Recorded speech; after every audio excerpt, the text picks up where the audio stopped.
Now, what if I want to select data only for the last 3 years and not any random 1 year or so? I want 3 years at a stretch, the last 3 years. So I have a checkbox here, select multiple items. I put a check mark. 2018 is already selected, 2019 and 2020. We have all the 3 years checked and ensure that no other years are check marked and click OK. So here we have the data for the last 3 years. Well, the fastest way to cross-verify would be to just take a look at the grand total. It's 14,406,860. Let's check. It's right from 2018 onwards till the last row.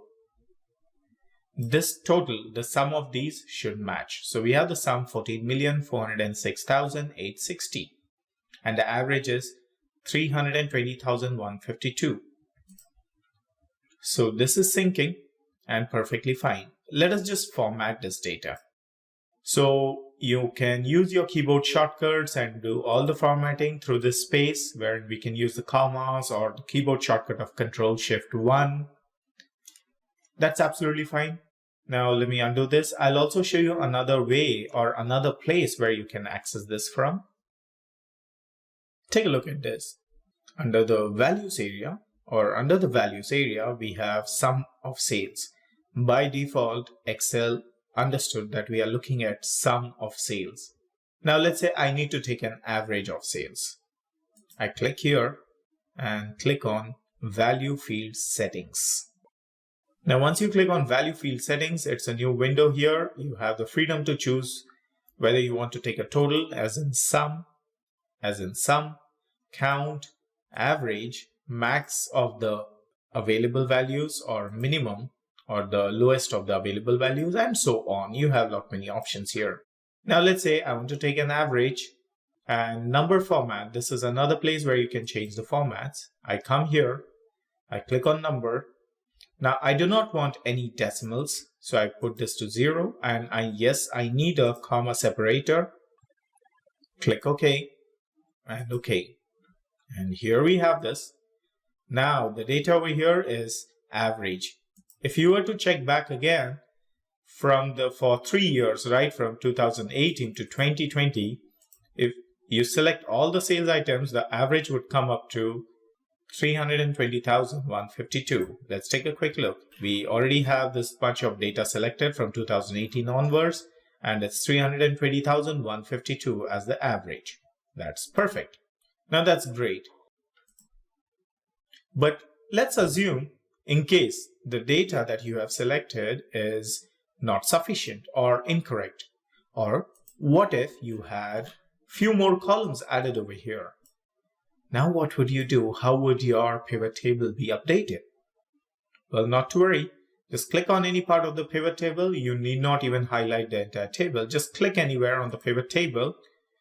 While your mouse is on this or your cursor is on this pivot table, you will have two new menus popping up here: Pivot Table Analyze and Design. Well, if I were to click away from the table, they would disappear.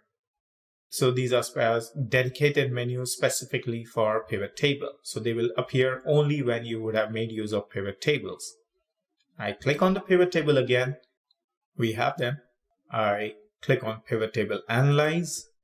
Under Pivot Table Analyze, we have Change Data Source. We can click on this. Again, here it's asking us to select a table or range. Now, in case if this region is not sufficient, let's say I would clear this off. And I can redraw the entire selection again. I can select everything, maybe 5 more columns if there are. There's no point of selecting blank columns here. Okay, so I'll select this much of data again and click OK, and that's it. For now, I'll just click cancel because I've already selected them. It doesn't make a difference. Now, let's assume you would have made some changes in these numbers over here, but you do not see any changes or any update happening in this list over here. There is a possibility. Now that could be a potential technical lag. Could be an issue with the computer or the computer's memory, or could be an issue with the Excel as well. Maybe the file is too huge for it to refresh proactively. So you can come to Pivot Table Analyze over here, and you have the refresh option. You can click on this.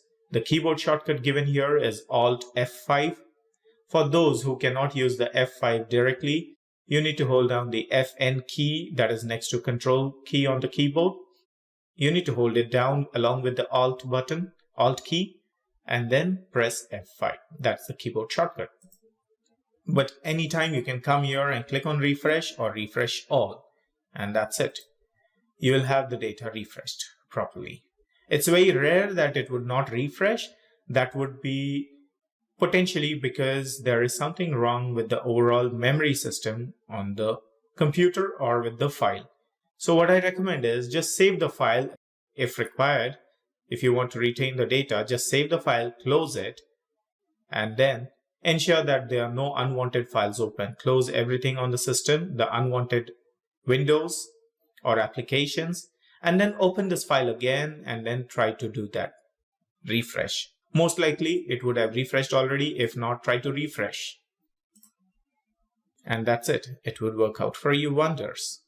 Now moving on, here, let's say the total sales for CFL in Southeast region is 182,465. Now you want some more details about this, maybe a breakup of this.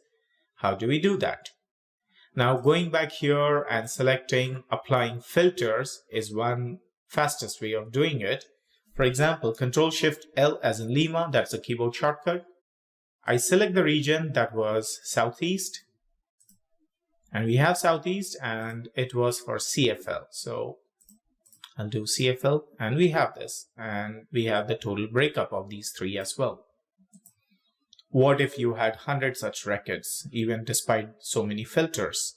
Then what would you do? Would have had to, let's say 2016 and 17 are unchecked. So we have these three records, but what in case if you had more than 3 records, what would you do? It could be a bit inconvenience. So Excel has given another option for us. Let me just undo this filtering. We have removed the filters, not yet. Yes, the filters are gone. We are back to where we started this filtering. All right, coming back to this, Southeast CFL sales. I just need to double click on any of these line items or these cells over here, and I'll immediately get a breakup of them. For example, I double click on this. Here we have this. In a new worksheet, we have the detailed breakup of how that number has come up. So we have 3 numbers here, 3 records. All these 3 records together make up to this 182. Now mind you, here we were working on average of sales and not total, or rather not the sum. So, but still, here you have the detailed data wherein you can take a sum or the average. That's absolutely fine, but this is just for your quick reference. Similarly, you might want to randomly click on any of these cells and you will have a new worksheet opening. Let's say you have Northeast LEDs. I see this is quite a huge amount. Let me see how this works out. I double click on it and we have this here again in a fresh new worksheet. We had a previous one over here for CFL and sheet 4, which is for Northeast LED. Now every time you double click on this, there's a new worksheet that opens up with the breakup, and that's how it works. For your convenience, it's quite easy. Maybe you might just want to copy this and paste it for your presentation. That's absolutely perfect.